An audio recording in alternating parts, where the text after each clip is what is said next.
사랑하는 여러분, 오늘 우리는 하나님의 은혜를 먹고 사는 사람들이지 않습니까? 하나님의 은혜를 먹고 산다는 표현이 좀 이상하기는 하지만, 그것은 우리 사람이 이 공기를 마셔야 살아갈 수 있듯 하나님의 은혜도 그렇게 먹고 마셔야 살 수 있다는 뜻입니다. 순간순간 하나님의 은혜로 살아가야 한다는 뜻입니다. 그런데 오늘 우리가 그렇게 순간순간 하나님의 은혜 가운데 살아갈 수 있는 것이, 우리가 마시는 공기가 우리 사는 이 대기 중에 항상 존재하여 우리로 하여금 그 무한한 혜택을 마음껏 누리게 하듯 하나님의 은혜도 그렇게 열려져 있기 때문입니다. 하나님의 은혜도 항상 온 땅 위에 충만히 임하여 있기 때문이라는 겁니다. 이사야 선지자는 이사야서 11장 9절을 통해 이렇게 말씀하고 있습니다. 내 거룩한 산 모든 곳에서 해됨도 없고 상함도 없을 것이니 이는 물이 바다를 덮음같이 여호와를 아는 지식이 세상에 충만할 것임이니라. 물론 이 말씀은 이후에 이루어질 하나님의 나라를 묘사하는 말씀으로, 장차 올 하나님의 나라는 여호와를 아는 지식이 이 충만한 나라임을 말씀하는 것이지만, 이 말씀은 마지막 시대가 하나님의 은혜로 충만하게 될 것을 예표하는 말씀이기도 한 것입니다. 때로 대기 중의 공기와도 같이 온 땅 위에 충만한 하나님의 은혜를 우리가 느끼지 못해서 그렇지, 하나님의 충만한 은혜는 공기와도 같이 지금 우리 가운데 임하여 있다는 겁니다. 그래서 그런 생각을 합니다. 하나님의 은혜는 마르지 않고 흐르는 강물과도 같다는 겁니다. 계곡과 산 골짜기에서 흐르는 물이 강이 되고, 그 강이 흐르는 곳마다 생명이 살아나듯 하나님의 은혜도 온 땅 위에 충만하여 그렇게 죽어가는 심령에 생명을 불어넣는 겁니다. 에스겔서는 47장 9절을 통해 이렇게 말씀하십니다.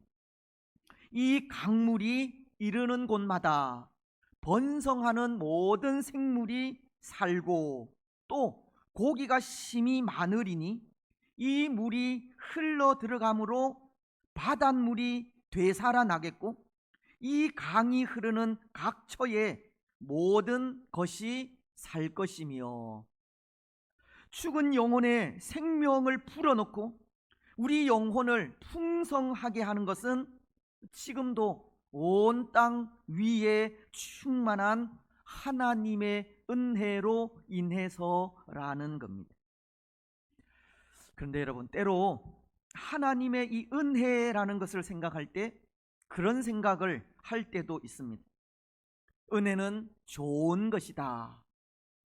은혜는 기쁨을 주는 것이다. 은혜는 능력이다는 생각입니다. 물론 은혜는 그런 것입니다.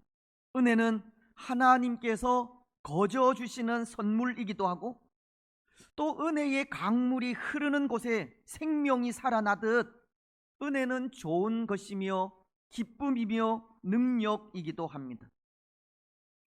하지만 한편으론 꼭 그런 것만은 아니라는 생각도 드는데요.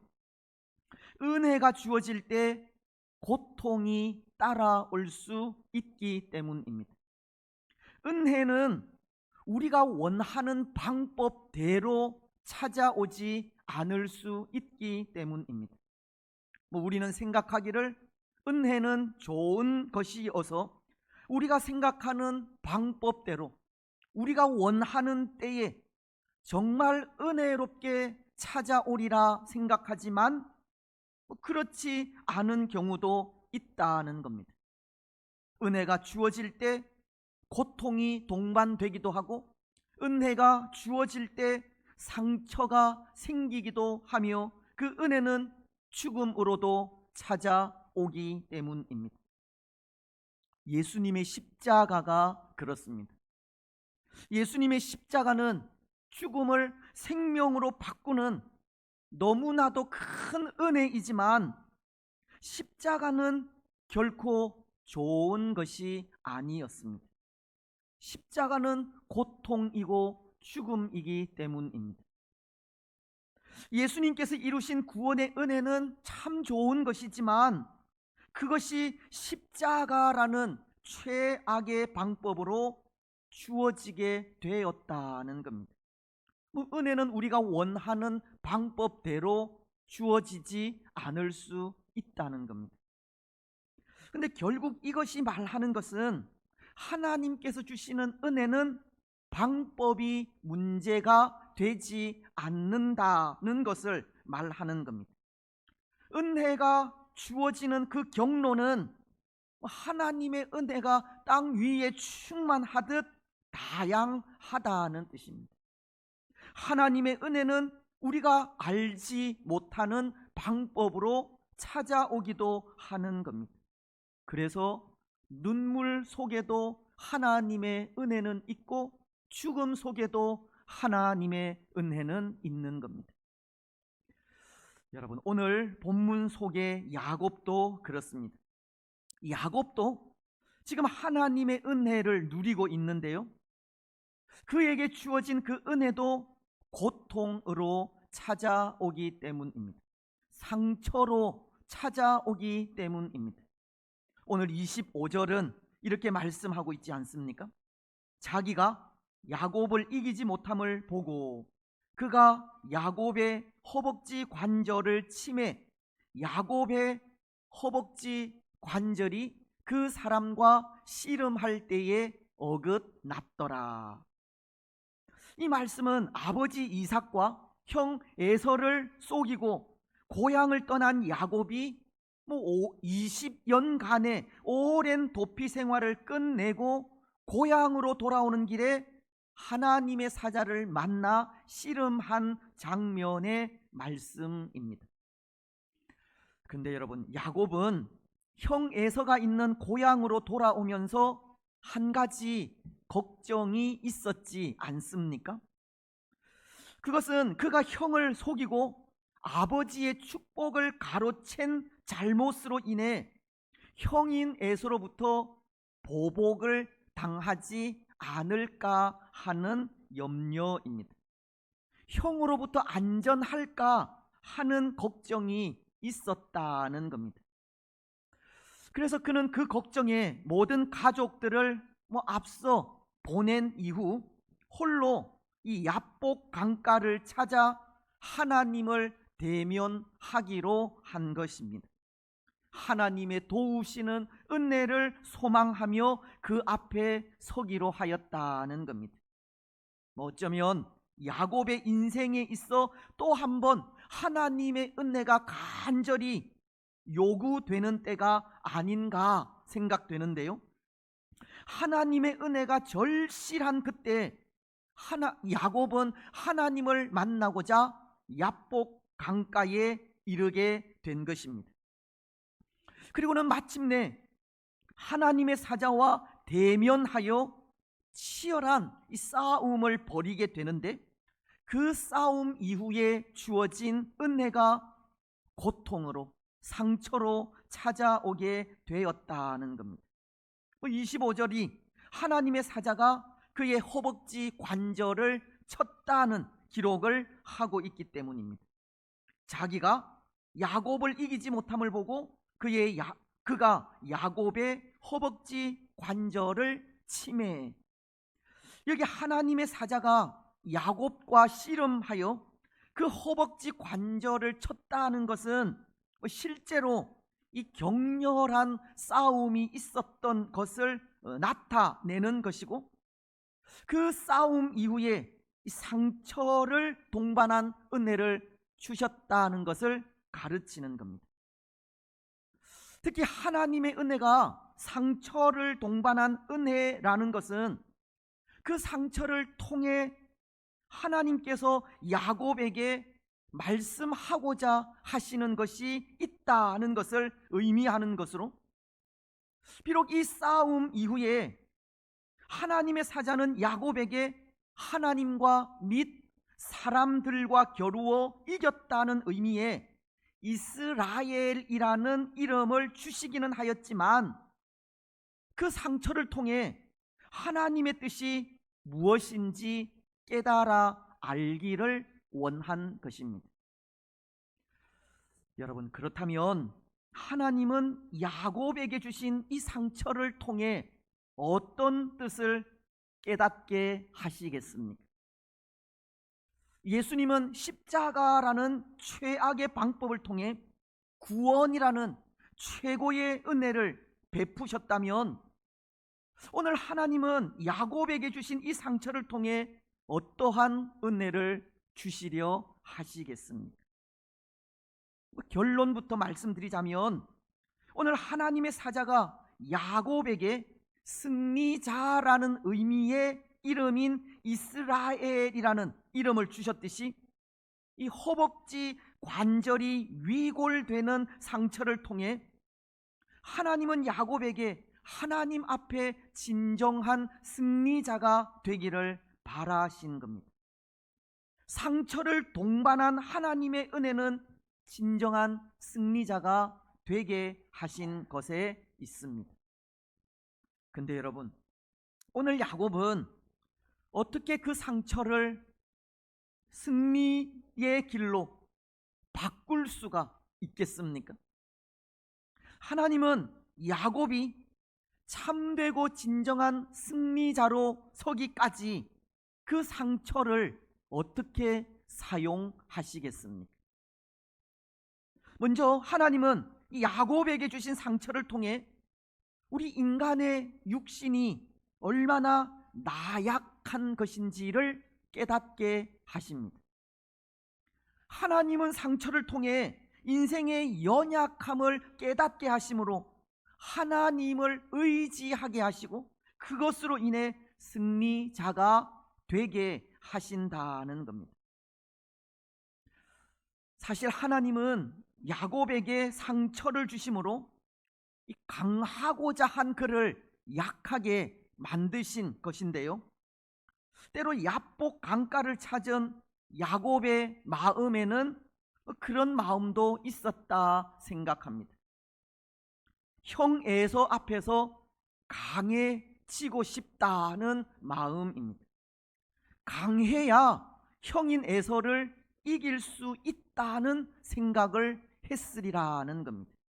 왜냐하면 지금 형인 에서는 군사 400을 이끌고 야곱을 맞으러 나오기 때문입니다. 때로 군사를 이끌고 나오는 것이 야곱에게 복수를 하기 위함인지 아니면 야곱을 환영하기 위함인지는 알 수 없지만, 400이라고 하는 군사는 분명 야곱에게 큰 부담이 되었습니다. 야곱이 넘어야 할 산이었다는 겁니다.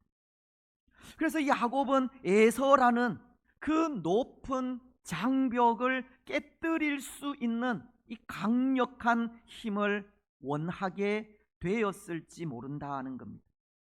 강해져야만 형인 에서를 이길 수 있다는 생각을 했을 수 있는 겁니다. 하지만 그런 야곱을 하나님은 어떻게 하셨습니까?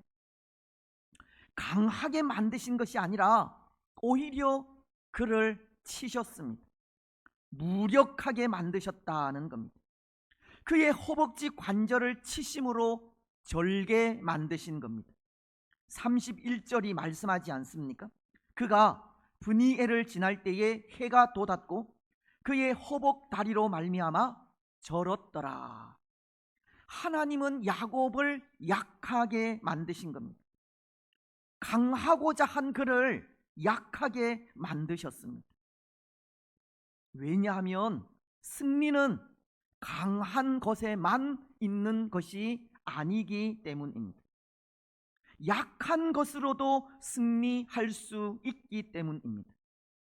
강한 자가 승리자가 되는 것이 아니라 약한 자도 승리자가 될 수 있는 곳이 하나님의 나라이기 때문입니다.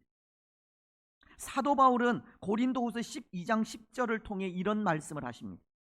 그러므로 내가 그리스도를 위하여 약한 것들과 능력과 궁핍과 박해와 곤고를 기뻐하노니 이는 내가 약한 그때의 강함이라.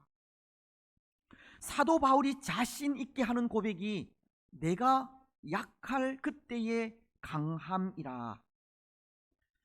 그런데 여러분, 어떻게 약한 것이 강함이 될 수 있겠습니까? 어떻게 약한 것으로 승리할 수 있겠습니까? 사도 바울은 또 이런 말씀을 하십니다. 고린도후서 12장 9절을 통해서인데요, 이는 내 능력이 약한 데서 온전하여 짐이라 하신지라.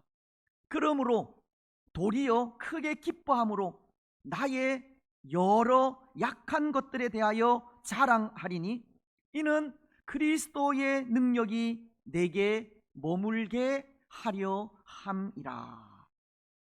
사도 바울이 약한 것이 강함이라고 한 것은 그 약함을 들고 하나님 앞에 서기 때문이고, 그렇게 약함을 들고 하나님 앞에 설 때 능력의 하나님은 능력으로 함께 하시기 때문입니다.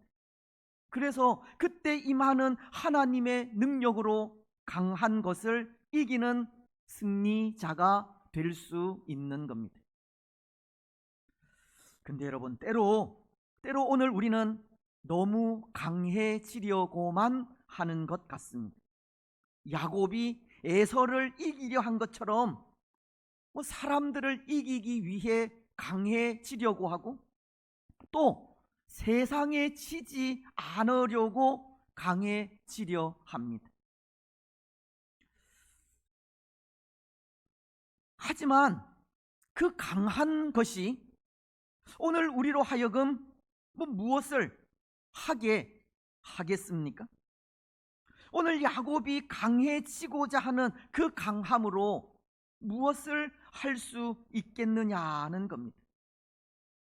어쩌면 오늘 우리는 하나님의 도우시는 손길이 필요 없을 정도로 강해지려 하고 있는 것 같지만, 강하고자 하는 그것으로 무엇을 할 수 있겠느냐는 겁니다. 강해지려고 하는 그 야곱으로 인해 에서와 그의 가솔들이 야곱이라고 하는 이름으로 하나가 될 수 있겠습니까? 강하고자 하는 그것이 야곱과 에서의 화합을 이룰 수 있겠느냐는 겁니다. 때로 오늘 이 땅의 권력자들이 그들이 가지고자 하는 힘으로 세상이 하나가 되고 자신들의 이름 아래 모든 족속이 무릎을 꿇는 진정한 강대한 나라가 될 수 있겠느냐는 겁니다. 또한 오늘 교회된 우리도 우리가 누리고자 하는 능력이나 물질로 교회가 부흥하고 성장을 누릴 수 있겠느냐는 겁니다.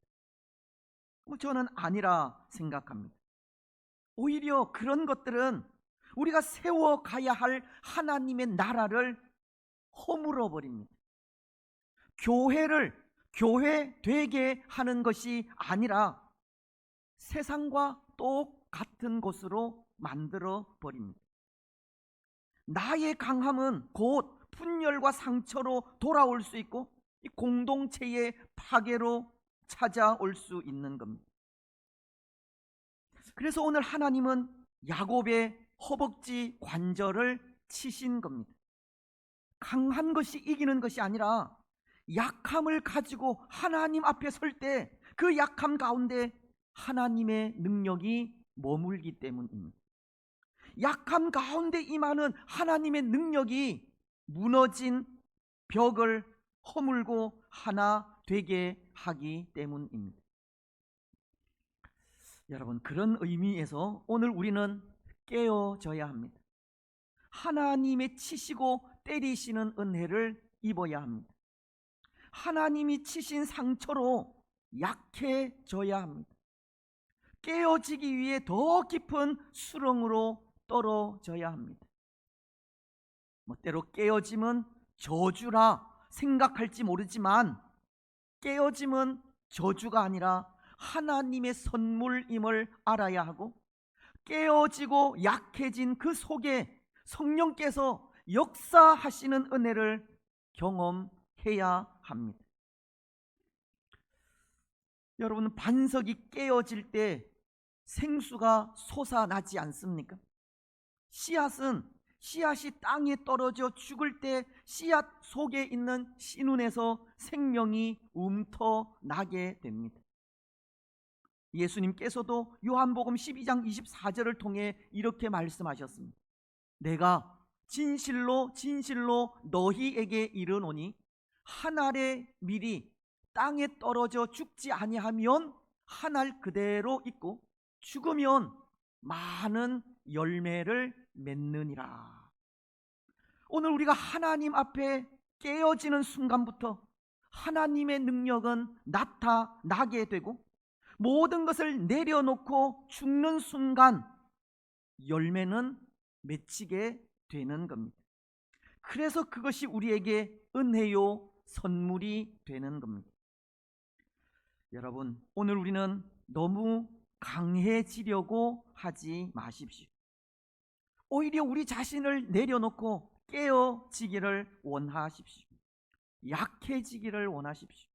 그래서 약함을 고백하는 그때 우리 가운데 임하시는 성령님의 능력으로 매일의 삶을 승리하며 나아가는 우리들이 되시기를 바랍니다. 이제 또 하나, 하나님은 야곱에게 주신 상처를 통해 하나님과 같은 걸음을 걷게 하십니다. 하나님께서 야곱에게 상처를 주신 것은 야곱이 너무 앞서가지 않고 하나님과 보조를 맞추게 하시는 하나님의 손길이라는 겁니다. 사실 야곱은 그동안 너무 나도 빠른 삶을 살아오지 않았습니까? 야곱은 항상 하나님의 생각보다 앞서 가려 하였다는 겁니다. 그의 출생 때부터 그랬는데요, 그는 형인 에서의 이 발꿈치를 손으로 잡고 세상에 태어나지 않았습니까? 그래서 그의 이름이 야곱이 되었습니다. 야곱은 발꿈치를 잡다는 뜻이기 때문입니다. 무엇이 그리 급해서 형의 발꿈치를 잡고서라도 이 땅에 나오고자 했겠습니까? 어차피 둘째로 태어날 인생인데 형보다 조금 늦는다고 해도 아무 문제가 없지 않겠습니까? 한 박자 쉬고 나와도 될 텐데요. 근데 그는 그렇게 하지 못한 겁니다. 아마도 그것이 그의 급한 성격을 보여주는 것이 아닌가 합니다. 또 그의 그런 모습이 그가 형 에서로부터 장자권을 빼앗을 때도 그랬습니다. 사냥으로 배고파하는 형을 보고 그것이 기회라 생각하여 팥죽 한 그릇에 장자권을 사기도 했기 때문입니다. 뿐만 아니라 그는 머리 회전도 얼마나 빨랐는지 모릅니다. 아버지 이삭의 축복을 어머니와 함께 민첩하게 행동함으로 형 에서에게 돌아갈 그 복을 빼앗아 버리고 말았기 때문입니다. 그리고 그 일로 삼촌인 라반의 집으로 도망할 때에도 마찬가지입니다. 그는 형인 에서가 사냥에서 돌아오기 전 순식간에 집을 떠나고 말았습니다.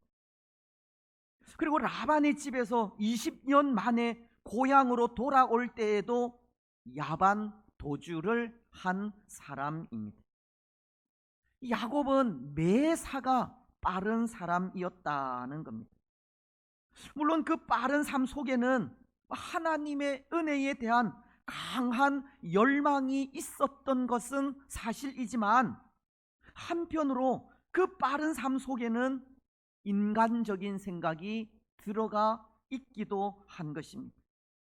야곱은 하나님의 생각보다 앞서 행하려고 하였다는 것이고, 인간의 방법으로 문제를 해결하려 하였다는 겁니다. 근데 여러분, 빠르다는 것이 항상 좋은 것만은 아닙니다. 왜냐하면 우리 인생의 승패가 그렇게 속도에만 있는 것이 아니기 때문입니다.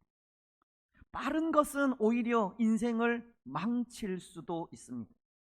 거기에는 하나님의 뜻을 생각하지 않는 모습이 있기 때문입니다. 그래서 인디언들의 속담에 너무 빨리 걸으면 영혼을 놓칠 수 있다는 말이 있다고 하지 않습니까?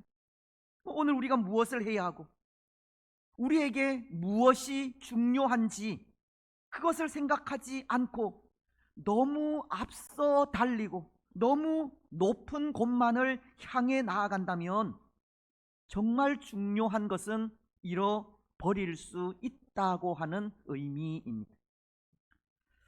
그렇습니다. 여러분, 오늘 우리 인생의 승패는 속도에 있지 않습니다. 그래서 하나님은 야곱에게 상처를 주신 겁니다. 야곱의 허벅지 관절을 치심으로 더 이상 달려가지 못하게 하신 겁니다. 빠른 걸음이 아니라 늦은 걸음을 걷게 하신 겁니다. 하나님보다 앞서 가지 못하게 하셨습니다. 사랑하는 여러분, 혹 오늘 우리는 어떠합니까? 하나님보다 더 앞서려는 그런 모습은 없습니까? 매사에 하나님의 뜻을 물으며 살아가고 있습니까? 예수님은 항상 하나님의 뜻을 물으셨습니다. 물론 예수님에게도 예수님만의 생각은 있었습니다. 마태복음은 26장 39절 상반절을 통해 이런 기도를 하시기 때문입니다.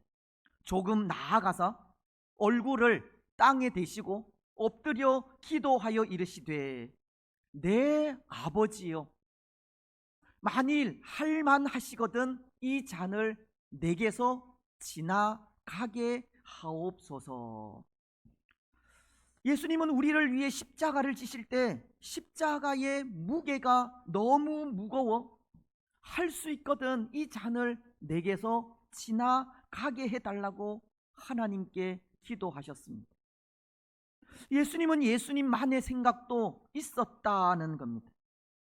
하지만 이내 하나님의 뜻에 순복하셨는데요, 마태복음 26장 39절 하반절은 이렇게 말씀하고도 있기 때문입니다. 그러나 나의 뜻대로 나의 원대로 마시옵고 아버지의 원대로 하옵소서 하시고. 여러분, 오늘 우리도 우리만의 생각이 있지만 그 생각을 잠시 내려놓고 그 생각이 하나님의 생각과 같은지 돌아보시기 바랍니다. 하나님께서 원하시는 길이 무엇인지 물어보시기 바랍니다. 예수님은 인류의 구원이라는 하나님의 뜻을 이루기 위해 십자가의 그 무거운 잔을 주저하지 않고 받으셨습니다. 오늘 우리도 빠르게만이 아닌, 우리의 생각으로만이 아닌, 느리더라도 하나님께서 원하시는 길이 무엇인지 발견하는 은혜가 있었으면 좋겠습니다. 비록 느릴 수는 있지만 느리게 걷는 그 걸음을 통해 하나님의 뜻을 분명하게 보시기를 바랍니다. 그래서 느리게 걷는 그 걸음을 통해 결코 하나님을 앞서지 않고 하나님의 뜻을 온전히 이루어 드리시기 바랍니다. 이제 말씀을 맺겠습니다. 사랑하는 여러분, 오늘 하나님은 야곱의 허벅지 관절을 치셨습니다. 야곱에게 상처를 주셨습니다. 근데 그것이 야곱에게 은혜였습니다. 왜냐하면 그 상처를 통해 약한 것이 강한 것임을 발견할 수 있었고, 이 상처로 인해 느려진 걸음이 하나님의 뜻을 볼 수 있는 길임을 깨닫게 되었기 때문입니다. 그 약함과 느려짐을 통해 더욱 하나님만을 의지할 수 있게 되었고, 하나님의 뜻을 이루어 승리자로 거듭날 수 있었기 때문입니다. 오늘 우리에게도 그럴 수 있습니다. 하나님은 오늘 우리에게도 상처를 주실 수 있다는 겁니다. 우리가 너무 강해지지 않게 끌어내리실 수도 있고, 너무 빨리 가지 못하게 머물러 두게 하실 수도 있습니다. 근데 그것이 은혜임을 아시기 바랍니다. 하나님은 그것을 통해 더욱 하나님을 의지하게 하시고, 분명한 하나님의 뜻을 보게 하여 그 뜻을 이루게 하실 것이기 때문입니다. 여러분, 오늘 우리는 우리에게 주어진 삶이 어떤 삶이든 그 모든 삶이 다 하나님의 은혜임을 고백하시기 바랍니다. 우리에게 주어지는 상처까지도, 고통까지도, 아픔까지도 은혜임을 고백하시기 바랍니다. 그래서 그 상처를 통해 더욱 하나님만을 의지하시고, 그 상처를 통해 하나님과 보조를 맞추어 걸어가심으로 진정한 승리자로 거듭나는 복된 성도들이 되시기를 주님의 이름으로 축복합니다. 아멘.